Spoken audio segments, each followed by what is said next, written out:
দেখো ভাই, এখন রেস্ট করছি। হ্যাঁ ভাই, ব্যবসার হাল খুব খারাপ, ভালো না ব্যবসা। তো এই দেখো ব্যবসা, বাইক আর একজন আছে, এই দেখো আর একটা বাইক, আরাখানা বাইক, কাওয়াড়ি আছে আর কি। এখন কাওয়াড়িদের, হিন্দুদের একটা উৎসব কাওয়াড়ি, বম ভোলে বলে একটা উৎসব। যাই হোক, ওরা গঙ্গাতে জল নিয়ে যাচ্ছে আর কি করে সঠিক জানা নেই। তো ব্যবসাতে আজকে 4খানা চেয়ার বেচেছি, একটা পাটি আর একটা মশারি। 4খানাতে চেয়ারে মোটামুটি লাভ হয়েছে 200 টাকা, আর একটা মশারিতে লাভ হয়েছে 50 টাকা, 250 টাকা, আর একটা পাটিতে লাভ 30 টাকা। মোট 300 টাকাতে 20 টাকা কম। আজ তো আর একটা ব্যবসায়ীর গাড়ি। তো বলতে চাইছি ভিডিওটা করা এই কারণে, একটা মানুষকে মোবাইলে যে কতটা ক্ষতির দিকে নিয়ে যাচ্ছে, এটা আমার একটা ভাই শুয়ে আছে এখানে আর কি।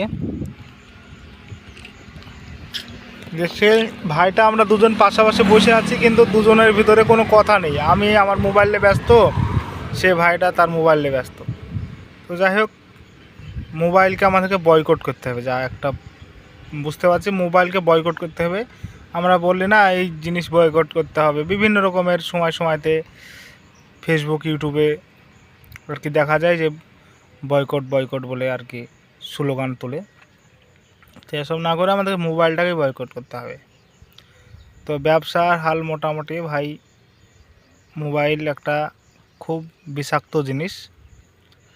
আর মোবাইলের ভালো দিক আছে, যে অনেক ভালো দিক আছে, কিন্তু তোমার খারাপ দিকও আছে। কিন্তু মোবাইলকে আমরা অতিরিক্ত ইউজ করছি, মানে কোনো জায়গাতে ছাড়ছি না। মানে সকাল থেকে উঠে ফার্স্ট সকাল বাথরুম, চায়ের দোকান, খাবার টাইম, শোয়ার টাইম, ঘুমানোর টাইম, মাল বিক্রি করার টাইম, মাল বেচতে মোবাইলটা বা এই সবগুলো যেমন আমাদের অভ্যাস খুবই খারাপ। কাস্টমারের দিক থেকে ধ্যান হারিয়ে যায়। এমন একটা জিনিস অল টাইম মোবাইল।